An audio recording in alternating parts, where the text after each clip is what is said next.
for our 148th Security Thought Leadership webinar. And normally I say at this point, we're here every Thursday afternoons at 3:30, but here we are at this most unusual time.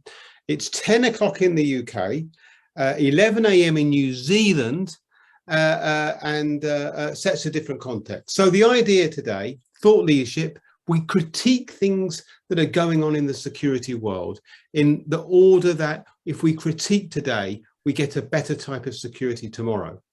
And the topic today is one that has been on our tongues for ages, learning from New Zealand, the opportunities and the challenges for security.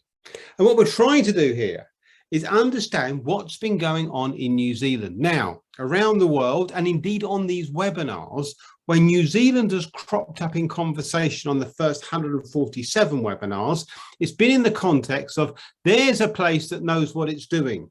There's a place we can learn from. Well, we'll be finding out today just what we can learn and how we can learn it from three experts who've been involved in the New Zealand security sector for many, many years. All three of them I've known about for a long time, actually. So the fact that all three are going to be on today is a special privilege. As usual, what I'm going to do is I'm going to invite each of them, first of all, to introduce themselves. And once they've done that, I'll invite each of them to make their opening statement. 3 minutes when they get to say what they think about this topic. And once they've done that, I'll be putting the questions to them. If you've got a question, you're welcome to use the question and answer button at the bottom of your screen. Without further ado then, let's go and meet our panelists. And first of all, let's go to Ngaire. And Ngaire, tell us a bit about yourself. Thanks, Martin. Kia ora everyone, kia ora all the way from New Zealand. My name is Ngaire Kelaher, and at the moment I'm the current chairperson of ASIS New Zealand chapter. I've been in the security industry since 1995, started off as a covert and overt retail security officer, and now I'm the security risk and training consultant for a company called Risk New Zealand, Risk with a Q, and Bespoke Security Group. So it's great to be here today. Thank you so much. Thank you very much indeed. And over to Gary. Gary, please tell us about yourself. Thanks, Martin, and good morning from Auckland, New Zealand. I'm Gary Morrison. I'm the CEO for New Zealand Security Association. I've been in the security industry pretty much all my life, accountant by trade, but got into working in security. With the NZSA, we are a big body representing security providers in the country and have about 85% representation in terms of employee numbers and revenues generated. Thank you very much indeed, Gary. And Andrew, please say hello. Tēnā koutou katoa, good afternoon to some of you on the other side of the world and good evening to others. My name's Andrew Thorby and I'm currently the Enterprise Security and Risk Manager for a business in New Zealand, Atlas Gentech. We're a technology, data, security, communications distribution business, part of the global Westco Annixter Group. I'm delighted to be here and share with my local colleagues. So thank you. Thank you very much indeed. Okay, what we're going to do now is what we always do. We invite our panelists to spend 3 minutes commenting on the subject of New Zealand security. Once they've done that, I'll then be in discussion with them. If you have got a question, please let us know. We've got a couple in advance today, a reflection of the fact that some people are not staying up and they sent the questions in advance. We'll watch it tomorrow. But do please use the question and answer button at the bottom of your screen if you wish to ask a question.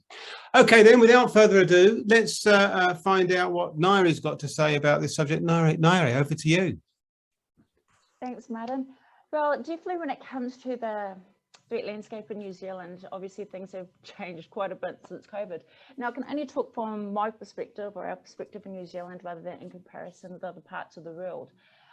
Dealing with a lot of frontline security staff, what we found, especially going through the level changes, is a lot of people are becoming madder, badder, and sadder, which definitely puts a demand on manpower. I use the term manpower, so please forgive me. Manpower side of the industry. And what we're finding is some challenges in regards to recruitment, in regards to quality upskilling, as well as meeting kind of industry demand. But I'm saying that that's just an internal perspective from within. I mean, perhaps in comparison to other parts of the world, it's not so as bad as it sounds. But especially since Friday, we've actually changed into the traffic light system. We have had clients, customers comment about how aggressive people might become in regards to feeling like they're being discriminated against when we're just asking people to comply with the framework requirements which came into force on Friday, which is, vaccination passes, wearing masks, things like that. So there is definitely change in the threat landscape in regards to people being madder, sadder, badder, and as a result, there definitely is a requirement for definitely the manpower side of the industry. And there is definitely a lack of, or we're trying to find more those that are technically skilled for online services. Obviously, people during COVID use a lot of online virtual platforms to meet, greet, etc., and online services, purchases, things like that. So there's definitely an industry demand there as well. So there's definitely a demand in industry. So. Very good. Thank you very much indeed. Thank you for your insights. We'll pick up on some of those in our questions in a minute. Gary, welcome to your opening thoughts. Your turn. Thank you.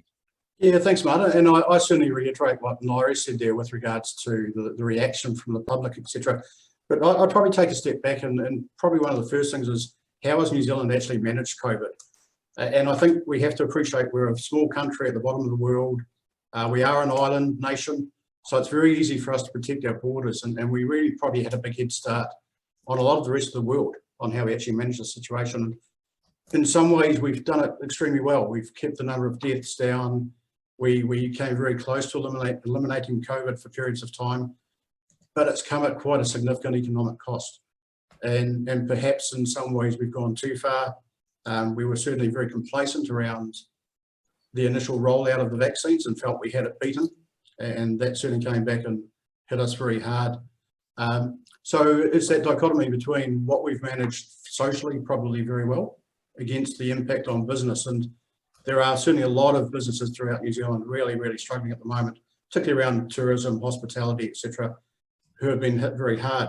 The opposite side to that, from a security perspective, we've actually thrived. The security industry is booming at the moment. Particularly in the manpower, and we have to be careful because we've got the other different sectors in there, cyber, electronic, etc., have seen different demands, but from a personnel security manpower perspective, our numbers have gone through the roof. We're now doing work that we've never done in the past, so it's placing some demands around that. And when we come into where the challenges are, the biggest challenge for us by a long shot is finding people. We have got very, very significant skill shortage at the moment, both at the unskilled level and skilled workers, which I can talk about in more detail as to some of the challenges that will bring in the future for us. So interesting times from a security perspective, great business to be in for us at the moment. Yeah, really interesting. We're definitely going to come back to that. One of the questions that have been sent in advance is along those lines, Gary. So I'll come to that in a second. Andrew, your thoughts on this topic, please. The disadvantage of going last is the other panelists articulate the same sentiment. So look, I would definitely agree. Being isolated at the bottom of the world, there are some advantages, but I don't necessarily think that we've got away scot-free. Perhaps the perception is there are some very real challenges, and probably the greatest that I've seen is no matter what sector you're in, it's the work from home scenario. So you've taken environments which are controlled, secure, safe, of information and data, etc., and you've transported those into an environment where you no longer have control. So the conversations I'm having with people, just like Gary said, there's a boom in certain sectors of the space, there's a lull in others. So if I look at the technology side, people are not able to get out, particularly in the second round of the Delta variant. They're not able to get out and service customers, particularly in the critical infrastructure sector, government sector, because they're in complete lockdown. So that has a downstream impact, commercials of the business. Certainly a shortage of skills. So again, looking at recruitment, trying to recruit the right types of people for these environments is very challenging too. And if we look at cybersecurity, there's a 4 million global deficit. We've got closed borders. We're unable to bring those skilled, talented people in. But hopefully at the conclusion of this, we can attract those kind of people to New Zealand as a potential haven, perceived safe haven, because of that isolation. So I think that there's a number of factors, the logistics side, the personnel and recruitment and retention, the tools that we're utilising nowadays, working remotely. So there's definitely a larger opportunity for the security sector, if you want to call it that. And as Gary pointed out, you've got your personnel, physical information, and then ultimately the governance strand that overarches those and homogenizes them together. So there's definitely some exciting opportunities on the horizon. Yeah, very, very interesting. Okay, thank you very much indeed. Interesting to get your perspective, actually. Particularly, obviously, I haven't heard this before, so I'm really keen. Let me come to you first, Ngaire. You picked up on this point about the manpower side of the industry. Interestingly, you've all mentioned that. Ngaire, just take us through precisely what the problem is. So I understand there's a recruitment problem. What's the barrier? Just pay them more. Yep. Even though, again, talking personally, even though with some organizations that pay a bit more than others, just trying to get that interest and generate that interest, because obviously there's a lot of people that perhaps as a result of COVID, perhaps they've had to change employment and they might be looking for other opportunities. Trying to attract those people into the industry that isn't generally that high paying when it comes to frontline guards, definitely not with the commercial companies. It's not always easy to attract those people, or it might be a temporary stop that those people are looking for until they can get back into their normal vocation. So trying to retain those people, initially having them, let's say, over the last, especially during the level 4 kind of phase that we recently went through, especially in Auckland, it was easy to get those people on board because their jobs or their positions at that time were a no-go. And then as soon as the levels changed, they went back to their normal jobs and we had to try and fill in those gaps. So it is definitely an issue, and I'm not just talking about this specific company that I have a connection with, but generally across the board from other contacts, they're having the same issue. It's great that industry's thriving, there's a demand, however, just trying to recruit, but not just recruiting, getting the right people, the right fit, especially when often you're dealing with these people on the front line who perhaps might take the opportunity to vent to that security officer that might not necessarily be experienced in the industry and might have just transitioned from another vocation. We always stress about the importance of communication skills and following policies and procedures. And sometimes when we recruit, and we don't even tell people, hey, we're looking for security officers. Often we tell people, hey, we're looking for great communicators. We're looking for people that are empathetic and understanding, because a lot of people, members of the public, just want a little bit of a vent, especially if they've been in Auckland for quite some time. But it's just not always easy once to even get the people, and on secondary to actually keep them. And then again, it's about meeting the requirements to upskill those people, because you are dealing with a slightly different clientele. People, like I said, are slightly a bit more angry, upset, more motive than what they normally, or they would have been a couple of years ago, for example. So it's dealing with that requirement as well. And okay, as Andrew was just saying, people are taking everything on an online platform, a virtual platform, meetings at home. And it's great that a lot of security measures are in place at people's normal place of work, but of course those measures aren't always replicated in their home environment. So we have a lot of clients and customers that are doing training things at home, but now we have to inform them of other things they need to be mindful of when they're working in that new environment. There are different risks, there are different threats. So consultancy services are also in demand as well. Okay, thank you very much indeed. Gary, let me come to you with the same question. I mean, we've got the same issue in the United Kingdom, and indeed is in several parts of the world, this issue of recruitment. And indeed, a panelist was saying a few weeks ago, we do have to pay them more, it's obvious, but clients are a bit slow to cough up the money to make it happen. Where are you in New Zealand on this issue, Gary? Exactly the same issue, and across every sector in the country, every industry sector, there are staff shortages. We've got record low unemployment. One of the impacts of COVID was effectively our borders were shut. Traditionally, New Zealand has 250,000 foreign students learning English, etc. in the country. And that's always been a resource pool, and excuse our Air Force flying overhead there. They're practicing landings at the moment. That foreign student pool can work on a part-time basis, and it's an area that the security industry has traditionally tapped into for casual part-time guards. We don't have those foreign students currently, so that's a very large pool of available workers who has disappeared. Similarly, we've traditionally tapped into the Pacific nations, particularly on the guarding sector, bringing in workers from around the Pacific nations. On the electronic sector, we've taken the easy option. Rather than train our own technicians and bring them through and our qualified workers, we've tended to look offshore through the UK, through Europe, through South Africa. And rather than bringing our own people through and training them, we've taken the easy option of effectively importing. So all of those channels have dried up. We're sitting there with substantial growth. Our license numbers have gone up approximately 7% in the last year. Yet we've lost our traditional source of finding people. Wages are a factor.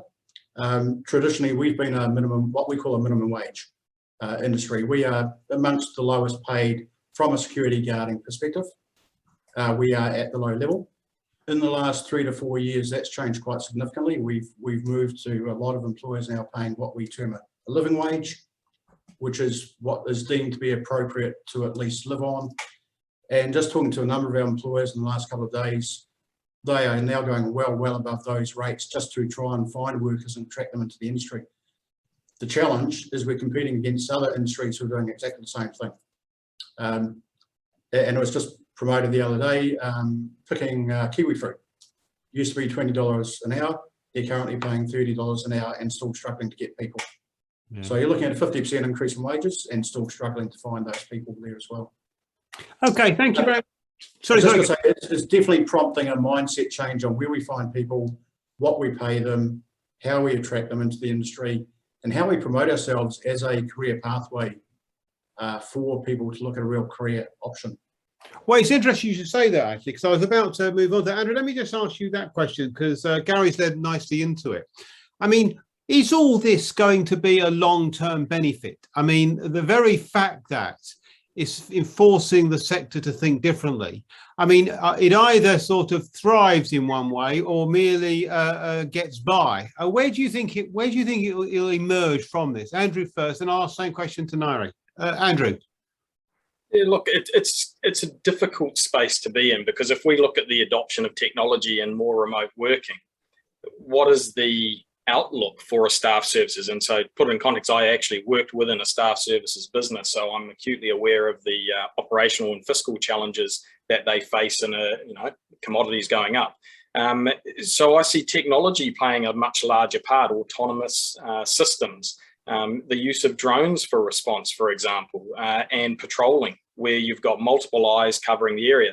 Now, they can't do the same level of interaction, and there's always going to be a need for a personnel approach. However, what does the future look like in the next 5 to 10 years around a reduction in manpower or person power at that public-facing role? And an example of that is, if we look in the finance sector, banks are now going to a more automatic teller machine model, where you go into a room which isn't manned or personed, and your whole interaction experience is with a computer screen. So as risks are mitigated and those sorts of things are reduced in our operating environment, what does the future hold for manpower? 12, 13 years ago, people said manpower will be dead in 5 years. It's thriving. But we have to be realistic at the same time, and where technology is starting to take over a lot of our operational processes, and that's both observation, recording, reporting, and transcript. Where does that leave this traditional staff services? Gary's touched on it. Minimum wage, the perception of staff services is they're not smart people. Actually, some of them, and a significant number, are very smart. They're on a part-time basis whilst they're studying degrees and the likes, and they have a significant amount to contribute. But the perception is, because it's minimum wage, they're not smart enough to do a good enough job. And I think our industry has matured more recently, where they've looked at what other services staff services can provide to their customers, not just standing at a door, not just being that concierge, but actually adding value to tenants within buildings or for that main customer they're working for. So I think there's some challenges ahead. I question what is the long-term fiscal benefit from a very competitive market, and those that are early adopters and start to implement technology as a complementary service, I think will thrive in the not too distant future more than those that don't pivot and adapt. Yeah, Ngaire, I mean, we're seeing this around the world, right? We're hearing about, and there are some who argue that technology is transforming the security world. We've been hearing about this, actually, oddly enough, both in India and America, where there have been pockets of activity around this. Yet, still it remains true that you need a human interaction, don't you? The human interaction never goes away. No, technology, to what extent do you think this could help to solve or help ameliorate the long-term problems? If we've got problems with recruitment and people, you look to technology. Is that gonna fill the gap? I don't think it'll definitely be an aid. It'll definitely mitigate to some extent the issues. However, I don't think it'll be, obviously not a replacement, because as you mentioned earlier, I mean, there's nothing that replaces that human interaction. And considering that people are highly emotive at the moment in our society's present state, I think you really need that empathetic face, that human interaction, and there's only certain measures that you can put in place to kind of eliminate that. I can't think of one, to be honest. So even though there are some automated systems in place, I mean, what we're finding is a lot of companies that perhaps weren't so concerned about security are requiring security services now just to have that first contact vent session when a client or a customer first arrives to get services, and they have to present their vaccination pass, and it's the first time that they've had to do it in the last how many months because of the nature of the service that they're seeking, that they now have a security guard to vent to get everything off their chest before they actually get to the receptionist or the customer service person that actually works for that organisation. So I think having that human face-to-face interaction in the present time is really important. Having someone that's empathetic, willing to listen, and to kind of do that initial assessment in those few seconds before that person actually comes into the premises and starts engaging the services within. So yes, definitely technology would always help the industry, and with technology comes other employment opportunities in those kind of sectors that help produce, manage, and install, maintain the technology. But I think having that face-to-face human interaction in the frontline services isn't going to go away anytime soon. I think it's needed right now. That's my personal opinion. Thank you very much. Thank you. Gary, one of the questions that we got in advance was actually about the recruitment to the sector and about the careers in the sector. You mentioned this yourself independently. And the issue is this, that we recently did a survey of around the world, actually, about what people thought it was like to work in the security sector. And one of the interesting findings was that by and large, people fall into it. They don't sit at school and choose that you're an accountant. I don't know whether, I doubt if you were at school thinking I'll be in security. And yet, Gary, that we found that when they were in security, they spoke very favourably of the sector. They enjoyed the fact it was servicing the public. They liked the variety, and they liked the opportunities that it provided. In other words, when you find out about this world, that it's got a lot to offer. Why is that not obvious, Gary? Is New Zealand better than the rest of the world at promoting that aspect of it? Definitely not. I'm sure we're in exactly the same situation as the rest of the world. It's been a real challenge for us to get that through. And part of it is even starting when kids are at school. We have career advisors, etc. We've never been in there promoting security, any of the security functions as a career option. So that's an area that we've really started to put some focus into. We haven't had any resources even talking about what security is. 9 out of 10 people, if you go and ask them what is security, they'll refer to the guard on the bank door, the person at the sports event, etc. And it's that perception. We have not been good at promoting the other options that sit there, particularly around the electronics, particularly around the technical side, into cyber, etc. Where extremely well-paid jobs, fantastic career opportunities, people just don't know about that. They don't understand that that is part of the security function as well. But why not, Gary? What's been the barrier to do it? Because in some ways it sounds obvious, doesn't it? I mean, it's true around the world. In New Zealand, what's the barrier to doing it? I think it's more just that communication that we haven't promoted as an industry. We probably haven't been coordinated in the way we've approached it. One of the things we've done is put together a website which goes through a whole range of career opportunities in the career pathways, talks about the pay scales, the skills that are required, the training that's required, and starting to link that into how you can actually progress through. And just to start to break down some of those barriers that sit there and that thinking around it. For us, again, getting into the schools, in developing the program. One of the things we've just developed is a virtual reality training platform for our security officers. We think it's a real smart way to train at the moment, particularly where it's very difficult to get access to classroom training. But just equally as important, it's actually getting in front of the kids and saying, we are actually quite a smart, intelligent industry. We're doing some real creative things.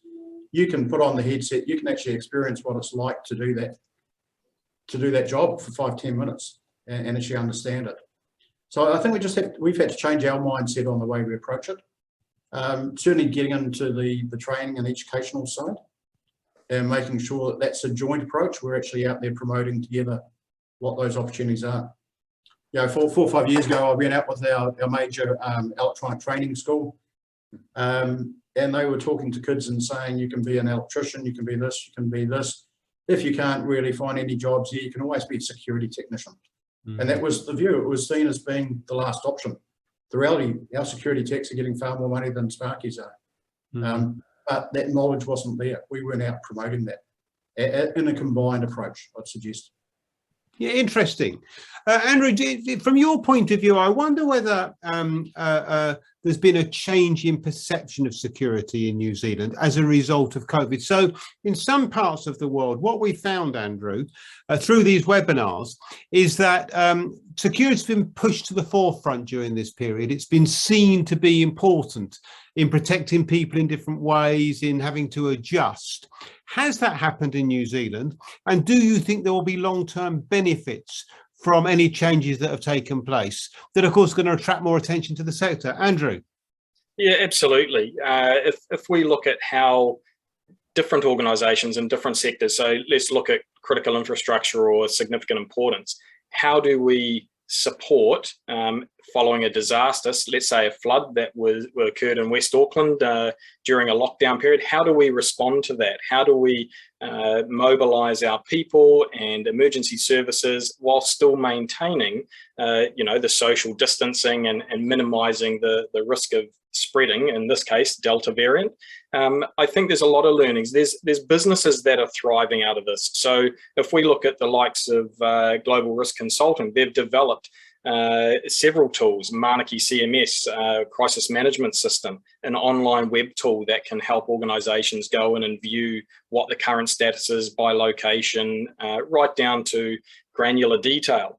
Secintel reports, again, these are a holistic view of crime data, statistics, vaccination numbers, etc. And they're important because, rightly or wrongly, and we're not here to debate government policy, but rightly or wrongly, some of the outcomes are creating division, social division within our community. And if we look at crowded places, for example, what is the impact that this social division will create for security practitioners within those locations, whether they be places of worship, municipal buildings, etc. I think that New Zealand business is very quick to adapt to needs. It's one of our strengths, and I'm certainly observing that in the information security space. Organisations have pivoted to provide support services for work from home to ensure that those best practices are followed, and changing passcodes and the privacy, probably most importantly, because all of a sudden within a home environment you might have flatmates or family members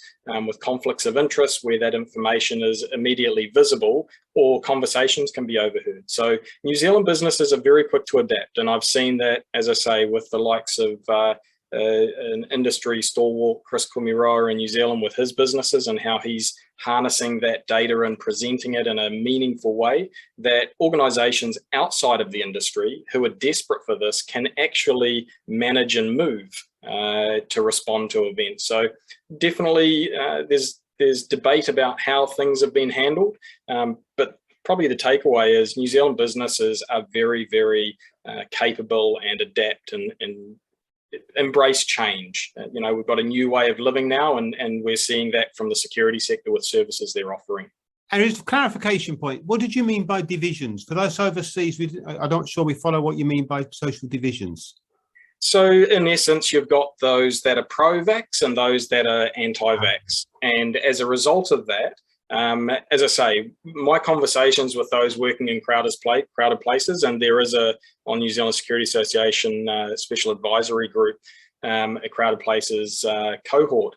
And what they're doing is they're evaluating offshore data and information, what happened in the US, what happened in Australia with civil unrest. And one of the pros or cons of New Zealand is our freedom of rights here. And we're starting to see, people leveraging that. So we are seeing social division. It's very well reported in intelligence reports to those community locations, and how we as an industry pivot, mobilise patrol services, mobilise static guards to be the eyes and ears. So there's definitely a growth opportunity that the sector's capitalising on.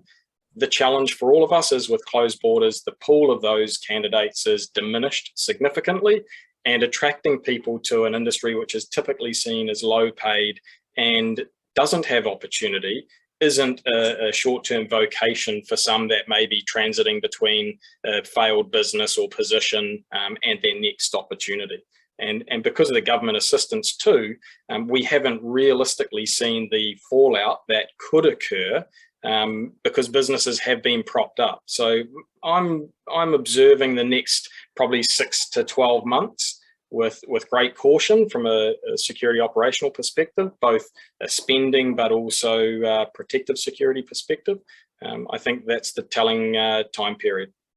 Yeah, interesting. I was going to ask you, Ngaire, that question. Andrew's led me in quite nicely about what you think the impact of COVID is going to have in the long run. So I appreciate changes have got place. We've got this issue about working from home and that all goes with it. You've also mentioned the fact that you've got this recruitment and retention issue. And yet, as Gary was saying, security has been thriving. What we do know, though, Ngaire, around the world is crisis security expands, economic hardship, it diminishes pretty quickly.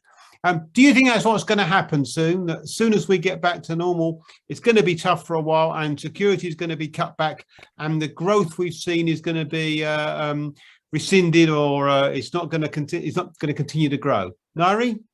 That's hard to say. I wouldn't necessarily agree with that. That's quite hard to say. Because this might be our new normal. The Right. demand might remain until there's another traffic light change or another level change in our COVID response framework. So I wouldn't necessarily, this might become the new normal and it might remain as it is, and definitely our industry might grow and flourish. And if we can get better at communicating the opportunities and get better at recruitment and retention, making sure everyone pays, at the living wage or above, because obviously we see the need for our industry to fill those positions to meet industry demand. But yeah, I think it's just going to take time to see how things play out. But this might in fact just be the new normal, and people do with time adjust to new normals. But definitely we've been seeing the growth in industry since the beginning of this particular lockdown the last how many months. So Yeah, where are you now in New Zealand, out of interest? Are you in lockdown right now? So we've changed to we're in Auckland, this little security family that you see on the screen here. We're all based in Auckland. So we've been in level 4, then into level 3, and then as of last Friday, we've changed to the traffic light framework. And so we're in red. So that go anywhere. You can't go anywhere. No, we can't. Our borders for our districts, our suburbs, our cities are closed, so we can't transition in and out unless we have exemption. And there's a bit of a process to go through with that. But as of Friday, for those that have vaccination passes and meet other health and safety requirements like wearing a mask, you can get services like a facial, your nails done. So that's changed as of Friday. The week prior, people were able to get haircuts. Okay. And so that system was trialled for about a week with hairdressers before it came into force on Friday. But other areas are in orange, but Auckland we're in red. And what does orange mean? Just that's less severe. Less severe. Okay. Interesting. Gary, I'm interested in your views on this because it strikes me as a little bit the holy grail. Whatever's taken place, Gary, during the last sort of 18 months or so, the question is, how's it going to feed into what's coming next? Do you see, Gary, the security sector having learned lessons and opportunities, or do you see there are real dangers ahead when we get economic austerity, which has been the nature of things in the past. You know, if you want to, one of the questions, researcher, what sort of things can get you interested in security? The answer: a crisis. Get a crisis, security is suddenly of interest. But once that's gone, it goes back to how it was. Gary, what's your thought on this? Yeah, picking up where Ngaire came from, I think we're probably looking at the new normal. And Andrew mentioned before, those businesses who will probably really thrive are those who can pivot a little bit, bring in technology, understand that it's in changing environment, and it's not the status quo. We're not going to continue delivering exactly what we've delivered for the last 5 years. Those businesses doing very, very well have bought an additional service, be it technology linked, providing additional customer service, providing services that traditionally have not been seen as a frontline guarding type function. And that's really talking more on that manpower side of it. What sort of thing? Sorry, Gail, what sort of thing? Just for those overseas, when you say doing things they didn't do before, you mean looking after those with COVID in some ways? Looking after those with COVID, we've got a large number of staff involved in running what we call our isolation facilities. Yeah. Those people are either transiting into the country, go into isolation for 2 weeks or drop back to a week, or those who have COVID and are being isolated, etc. We're now moved into a lot of people isolating at home. So there is a need for a different type of security function around that. So they're roles that didn't exist for us 2 or 3 years ago. My real concern, where I think we have a real danger from the industry perspective, is around how we maintain standards and that we don't have a lower level of security service developing. And that's already, I believe, starting to bubble through. It's seen as being a growth opportunity. It's seen as being an area where people can make money. We have a fairly tight licensing regime. You must be licensed to work in the industry. There are new operators setting up who either have not got a license or certainly have questionable standards. We've got concerns about staff being paid outside of traditional employment law, etc. We've got licensing regime which should enforce that, but we don't have a lot of enforcement capability. So it's how do we start to protect against that lower level of service, and I think the reputational risk that sits to the industry of unqualified people, unskilled people delivering that service. And I think personally over the last 4 to 5 years, we've made some considerable steps forward in lifting the perception of security across the country, particularly around essential services. And COVID, we are seen as being an essential service. People have started to understand some of the value that security provides. That could be shot down very, very quickly if we have some fairly significant service breaches which get high publicity. Yeah, Gary, is concerned about that. Yeah, absolutely. I mean, Gary, let me ask you this question. What's the in fact, it's one of the questions I got in advance. What's the perception of the police towards the security sector generally in New Zealand? It's often not good elsewhere. How would you say it is in New Zealand? Has it changed during COVID? Andrew, I'll come to you on this in a second. Gary? I'd say we're in the same position as a lot of places elsewhere. It's not particularly good. I think the police see security as a very low level service and one that they don't normally utilise or look to tap into. The reality for us, we've got 25,000 licensed security staff. The police force is around about 12 to 13,000 from memory, so almost 2 to 1. And this is part of the strategy around crowded places, perhaps getting that understanding that we can provide a valuable resource through initiatives like that as well. Yeah, okay. Andrew, I'm interested in your thoughts on that. I mean, because this is a biggie, you know, isn't it, around the world? I mean, when you say, as an academic by background, when I stand back, this seems to be one of the world's greatest wasted resources. Here you have, as Gary said in New Zealand, same in the UK, twice as many, give or take, private security staff as you've got police, but the government don't harness this. It's not like, right, as a strategy, what we're going to do, we're going to harness all those involved in protecting people and get them to work together, encourage collaboration. As far as I know, that's not happening anywhere elsewhere. Is it happening in New Zealand? Why not? Could it work? And what are the steps that we need to take to make it happen? Andrew, big questions, but for you. Yeah, look, I I don't know that it will work. If we look at what I say to people is police is reactive. Yes, they're taking a more proactive approach in recent years, but historically they've been reactive to a crime event.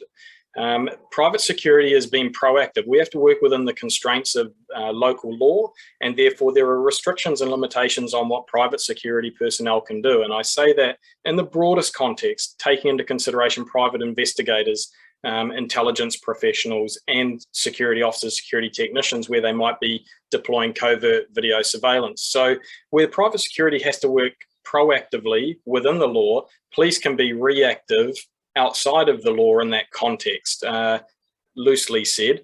I think there's definitely a huge opportunity around private-public partnerships. A former colleague actually spoke probably close to 20 years ago now on the pluralisation of policing, where you have a stronger presence and information or intelligence sharing environment. We're not seeing that. We're very much seeing that segregation, isolation, with, you know, loosely, we are the police, this is our information to withhold. And it's not just about the private security sector. This goes across all of government too. What we see is a lack of information sharing. And whilst I'm happy to be advised otherwise, I'm still hearing this through associates. You've got different divisions within government that hold on to information. They don't share that information, and sometimes that can be extremely valuable. If we rewind a number of years to what we call the Ashburton shooting at a WINS office, which is our social support entity within government, sadly, a gentleman went in there with a firearm and killed some people. There were lessons out of that. Certain agencies had information but weren't sharing. We now have a Privacy Act which can restrict the sharing of that information due to privacy. But I think there's a huger opportunity for a private-public partnership, as Gary touched on, 2-to-1 ratio in an industry. And bear in mind that 2-to-1 ratio is across personnel security being guarding private investigators and intelligence professionals, as well as staff services, right through to the technical side. So there's a huge resource there that police could tap into. Is there a willingness? From what I've heard, in some corners, yes, and they tend to be more regional, isolated locations where you might have a single officer working a station and the community is their eyes and ears, and they have a hunger for that information. When you start looking at places like Tamaki Makaurau, Auckland here, you've got a very strong police force. Their interaction with the private sector in terms of security, I'm not talking public, but private sector, is very strained, is what I would probably describe it as. Yeah, interesting, you see, because that mirrors so many other places. Panelists, thank you so much. This is really, I tell you what, I could keep you another hour, but we're running out of time and we always stick to. I'm going to ask you all one final question, if I might. If you could wave a magic wand, what is the key strategic thing that you think needs to happen next for the development of the New Zealand security sector? So just 20 seconds, if you wouldn't mind, just wave your wand. What's the key thing that needs to change or needs to improve on a strategic level for the benefit of the New Zealand security sector? Ngaire first, please. Oh, I don't know if the word strategic is what I'll probably use to describe, but probably definitely investing more resources into our industry to help with recruitment, professional development, making people aware that there's a qualification pathway and a career pathway to hopefully attract the right people, therefore be in a better position to offer services that could perhaps require more investment from the end user, and definitely to help industry retention as well. Also just spread security awareness and to help the public in general. But I definitely think, just touching on what Gary and Andrew were saying before, definitely more collaboration between the private security sector and the police would definitely help. Strategic, probably not. Oh, I think not a strategic response, but oh, that's a good answer. That's a good answer. Thank you, Andrew. Your magic wand. What are you going to wish for? Look, I'd echo Ngaire. I'd probably just go a little bit further and say, looking after our people. So in Māori, they say he tangata, our people and our whenua, our land. First and foremost, we have to get that right, and looking after our people and our land before we can really get ahead. And that's what's been lacking from my perspective. We haven't looked after our people across all sectors of security. And if we start to do that through education, through collaboration, through celebrating success, We have a very big tall poppy syndrome in New Zealand. If we can eliminate that and start celebrating the successes of individuals and organisations rather than tearing them down, I think we'll be in a much healthier and wealthier position. Thank you very much indeed. And a final word to you, Gary. Your magic wand, what are you going to wish for? It's been well covered by the other two, but I'd probably add into that just government recognition. And I think it goes beyond policing through to the wider government agencies, that there is an understanding of the capability that sits within our sector and an appreciation of that and a willingness to work together rather than perhaps in isolation would be where I'd sit. Thank you very much indeed. Really appreciate it, panelists. Fascinating insights, and really enjoyed it. And I learned a lot, actually. And you know what was really interesting for me? Many of the problems that exist around the world are mirrored in New Zealand well. It's there's no part yet we found that's been isolated from it. Thank you very much indeed. A few final comments from me. Just let you know about the New Zealand OSPAs. They are we've got all these categories. The awards are on the 29th of April, just before we came on air. Gary was clarifying. So lots of different categories. Your chance. You can find out more on New Zealand OSPA's website. Thank you very much indeed to Team Software, who are sponsoring this initiative in New Zealand. Really want to identify who they are. Closing date, 14th of January in New Zealand. Just by the way, India closes on Friday, in Ireland on the 15th of December. So in New Zealand, you've got a bit more time, but don't take too long.